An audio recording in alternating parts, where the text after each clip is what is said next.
only want to sign up for one or another one, just write clearly in the margin that that's what you want, and your wishes will be respected.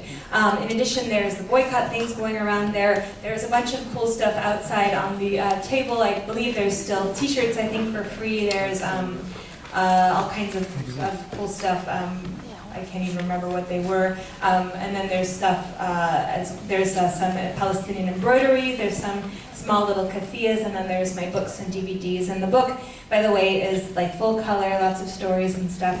It's being used as a textbook in a lot of classrooms, so if you know any faculty who might be interested. Anyway, these are, they're normally a lot of money. They're almost $30 normally, but I'm selling them for $15 student discount, as I do in universities.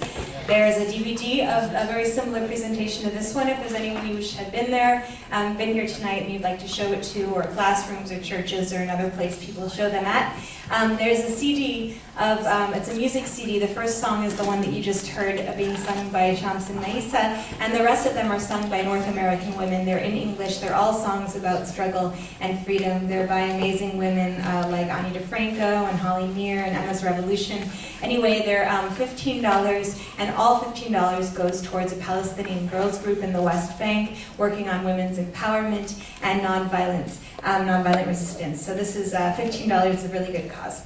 And then there's other stuff out back there too. So with that, I would love to open up the floor to questions and comments. Yes.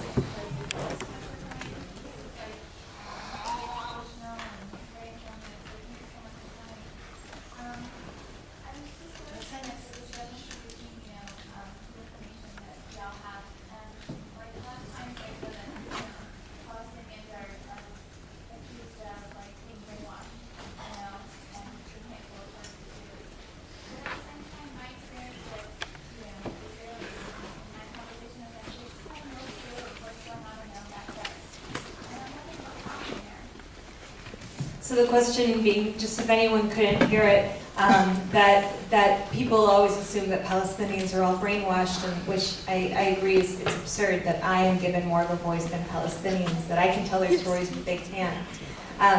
And that somehow Israelis are presumed to be unbiased or something, when oftentimes the Israelis don't know exactly what's going on in their backyard so nearby. And I'm certainly no authority on Israeli society. I have spoken to Israeli activists who talk about the fact that although things are very close, sometimes, in fact, the wall creates this sort of illusion of safety, of separation, even though, of course, it only builds frustration and potential aggression. In my experience, Israelis have a much better sense of what's happening than we do here in this country, but in terms of a full understanding, when I talk to people in Israel, they are shocked to hear what I'm saying is happening. So I don't think there's certainly any full disclosure. And there are groups like Breaking the Silence, Israeli soldiers who are coming out and trying to educate, and that's also, by the way, on your handouts, trying to educate their own societies about what's actually going on there. But you'd have to really ask Israelis to find out more about the psychology behind that. Other questions or comments? Yes? I was raised like a true Christian Zionist. I think in the Midwest, my entire family, even though they're very well-educated people, you know, it makes all really true that to say there's some Christians out there that Jews and having apocalypse and all this stuff, Armageddon. There's really like a vast majority of the U.S. population that actually believes that has this Zionist upbringing. And it took me until like the last few years of my life actually really going on past my indoctrination in my childhood and my Christianity. It's so hard to believe I really got there in my life. I even grew up that way, you know, living with people that really believe this stuff and thought they were just all on the wrong side of the fence. And I mean, how do you propose getting past such indoctrination for people? For me, I mean, magic bullets, obviously education. I mean, I'm getting close to being, you know, graduating with a bachelor's degree, but how do you get past this mass indoctrination of, it's the media, like you said, that everything that we get exposed to is mainstream news. It's, you can't talk about this to people. They don't want to hear it. What do you do when it's so emotionally involved? People's religion, it's this emotional, it shakes your whole world to let go of that. how do you get past that? So, what a question. The guest here is talking about, first of all, having grown up as a Christian Zionist, and the fact that this is not just a small group, but really what she's calling the majority even of Americans, and that how do you actually get past that that religion to that sort of religious aspect to actually break through. I'm slightly distracted because I realize we're supposed to be using these mics, so actually if people are planning to ask questions, do come up, and I wish your words had been saved because they were incredible. First of all, polls show, so there's a site called ChristianZionism.org, and it's actually done by people like Reverend Don Wagner, who basically are Christians who are working to debunk the sort of foundations of Christian Zionism. So they go through in a very sort of methodological way, actually debunking some of the theological roots of Christian Zionism. But in terms of what their statistics show is that actually the majority of American Christians do not specifically identify as Christian Zionists.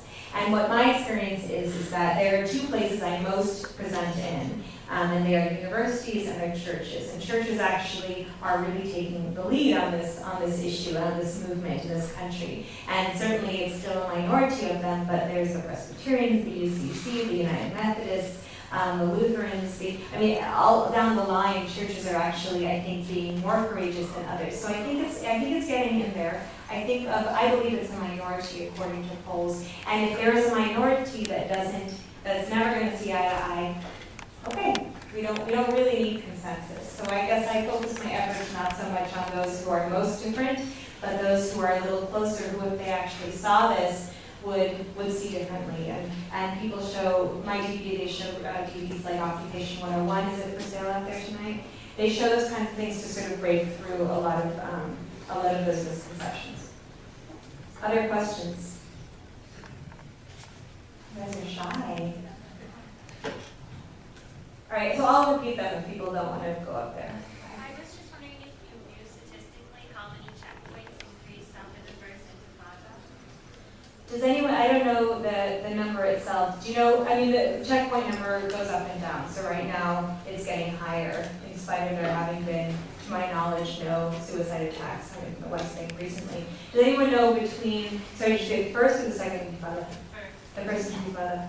I don't know. Do you know? Would you like to share? Or? No. Sorry. Maybe others do, and if they do, they should speak up.